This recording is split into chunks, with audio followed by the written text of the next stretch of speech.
Good afternoon, YouTube. Welcome back to my channel. As you can see, spring is in the air. Tomorrow was Valentine's Day, and there is indeed a few signs of spring out here.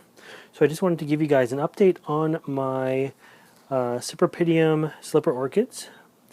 I have got two of them, and they are starting to come back to life. You can see a few little nodgies coming up.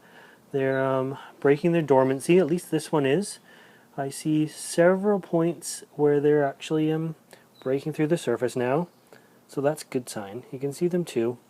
They have a little bit of dark color on them, and then some green is appearing from underneath, but they have a long ways to go. This guy here, no sign of life yet. This is the Kentucky Pink. The other was Emil, I believe it was.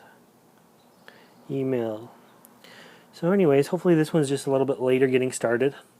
I stored these guys here on the patio, or on my covered deck right now, and I just stored them here under cover, and I actually took these, sat them in a isolated or sheltered corner, and put a big Rubbermaid tote over top of them. It's a clear one, and that way they still got a day and a night cycle, but they were pretty protected, almost like they had their own little mini greenhouse. It didn't get really cold here this winter. There was a few days where it got down into the low 30s Fahrenheit, or just like around 0 Celsius, but we had no real hard freezes. The hardest freeze was actually back in November. But that is all we're going to say about these Cypripediums now. They are showing signs of life, but today we are going to be repotting my Pleionies. So a lot of people have been talking about Pleionies on the internet, and I promised that I would do a repotting video when they were breaking dormancy. This is my only kind here. There's the name. It's a hybrid. Tongariro. It is a purple one. If I remember, I will find an image of one and put it on the screen for us. That way you can see what they look like, because right now they are just a bunch of bulbs, but they've been in this pot for a few years, and you can see the bulbs are starting to come over the edge of the pot. They're a smaller Pleione. Some bulbs are huge, these ones are not, but it's time to repot them up. They're a terrestrial orchid, so we're going to be working with a terrestrial mix today. I'm not going to reuse this pot here. I'm actually going to go for something a little bit wider and shallower. So this one here is going to be a good fit for us. And I have got some mixes laid out already, just to show you what we're going to be using here. So this is your basic orchid mix. This is what I use in most of my pots. I mix my own, so this is a mixture of perlite, medium orchid bark, small orchid bark, a bit of charcoal, a bit of moss, and that might be it for it. We're also going to be working with some extra bark here. This is just a small fir bark, a little bit more sphagnum moss. And this is a carnivorous plant mix that I have kicking around. This is my peat moss and sand mix, so you'll see bits of gravel in there, but it's going to be a bit sandier. So we're going to do this in layers. Ideally, we want some good drainage for the bottom, which is where this orchid mix here comes in. So I'm just going to throw that in first, just like so. And there we go. So it's in the pot. Next, we are going to take these guys here and just give them a bit of a mix up. I'm not going to totally mix them up. I want to be able to still separate out some of the fir bark here, but I want to mix it in just like that. I'm going to put a layer of just the fine bark. I'm kind of working off camera here. And now we are going to put the rest of the mixture in, just like so. So the peat moss is already wet, and we're going to do just like so.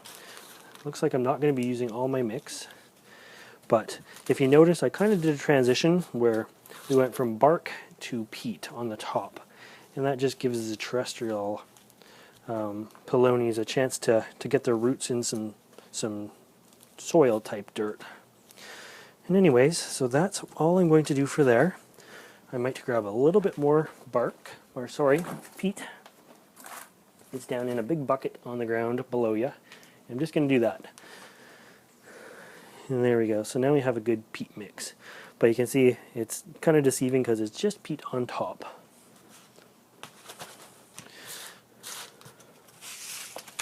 Now my hands are all dirty here. The other thing we have to do now, that's the easy part. Planting these guys, these are completely dormant bulbs right now. So planting them will be really easy. They shouldn't have much in the way of roots. Things we need to look out for though are this time of year they can be starting to get their bloom spikes. And if they're getting their bloom spikes, it is an easy time to break them. You can see a bloom spike right there. It is the only sign of life. So now is a perfect time to be planting these guys up ever so carefully.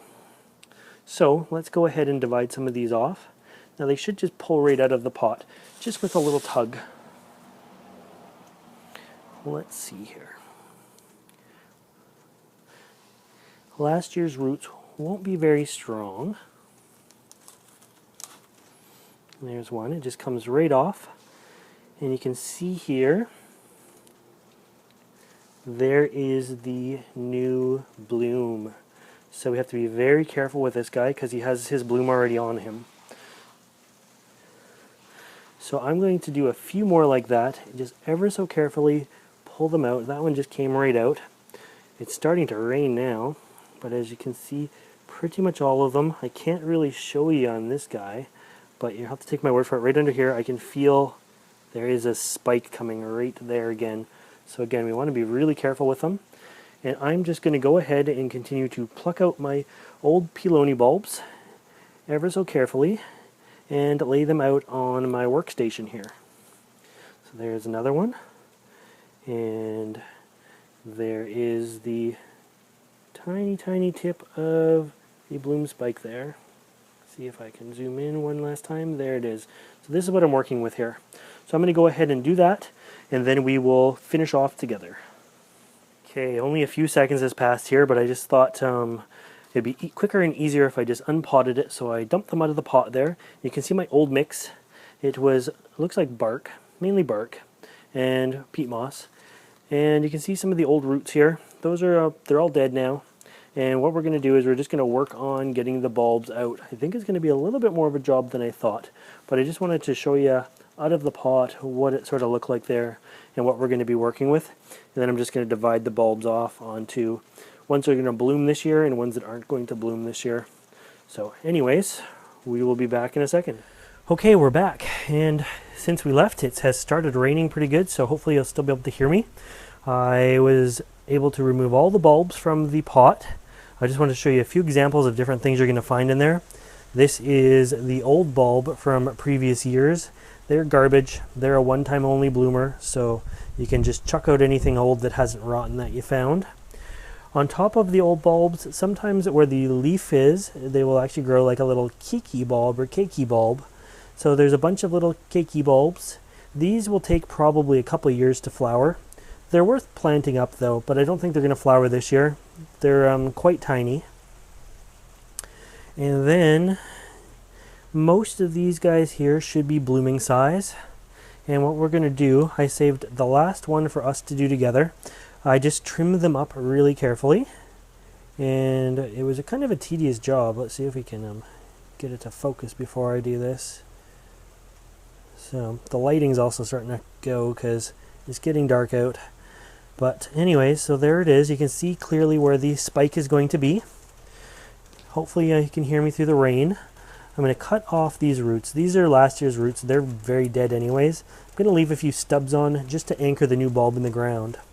I'm going to gently pull down these sheaths from the bulb to remove them. This is the dangerous part here. It always kind of scares me. If you pull the sheath down wrong, this bulb or this flower spike here will just break off because you're pulling against the way it's wanting to grow. So I just trim those up. You don't have to trim these, it's just for aesthetics. And that is how we trim the bulb. I've seen one good example here. Is this it? So this is the way the new bulbs grow. You can see the flower spike. And underneath you can already see a few roots starting. So what we're going to do now is plant these up together in the rain. Hopefully it doesn't get too loud. And we'll plant them up together. and I'll just show you how they're going to be. And we don't actually water them yet, we're just getting them ready for spring. So let's bring this around, and oh boy is it starting to rain. So I'm going to do this quite quickly, but essentially you want to plant them. I'm going to plant them, so the ones that I think are biggest and going to flower, I'm going to plant kind of first, and you're just going to sit them in the pot. Just sort of on, this peat moss is just slightly damp right now, and that's as good as it's going to be. And here's another one, and they just sort of sit on there, just like Easter eggs sort of thing. There is another one, and another one. So I left the little stub of the roots for this purpose here, just to give it a little tiny bit of grip in the pot. Now this pot is going to be a fairly packed pot by the time we're done, because I want to get them all in this pot. So that way we'll make a nice display.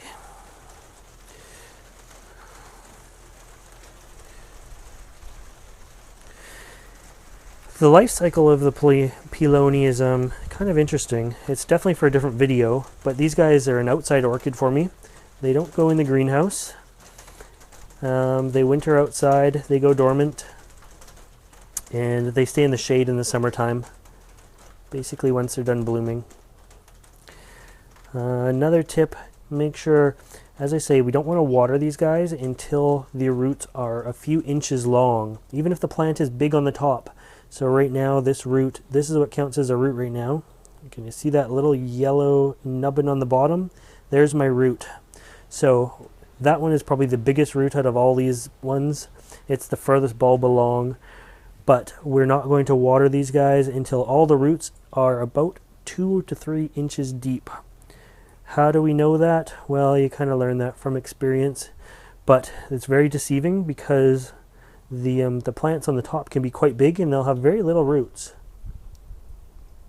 So these guys like a well-draining organic mix.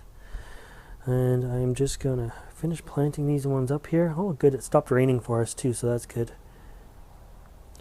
And I planted all the stems, or all the bloom spikes facing us.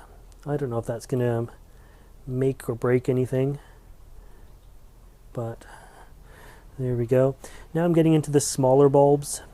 They may or may not flower. This is a smaller species of Pleione to start with, so the bulbs are kind of deceiving. Some species of bulbs are huge to start with. Others are not so big. So I'm just going to continue to put my new bulbs in here. And it'll be good in this pot for a good couple of years anyways. And by the time I'm done, in a couple of years time, there will probably be double or triple these amount, and it'll be able to fill up a couple big pots instead of just one. And there we go. So this is kind of a delicate time because they are just sitting there basically, still sort of dormant. And there we go. So all these little bulbs here, like this, what I'm going to do off camera is just maybe plant them in another pot of their own. They're going to be in that pot for a few years before they're even blooming size, but it's a good way to keep them going.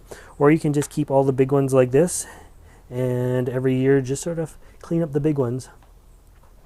But that is me replanting my Pleiones. I do this every 2 to 3 years before the media starts to really break down, and once the pot's really full. This all these guys came out of this 4-inch pot here, so we've gone up to at least an 8-inch pot, I would say. But anyways, hope you like this video. If you want to see more videos like this, make sure you subscribe to my channel. And as always, thanks for watching.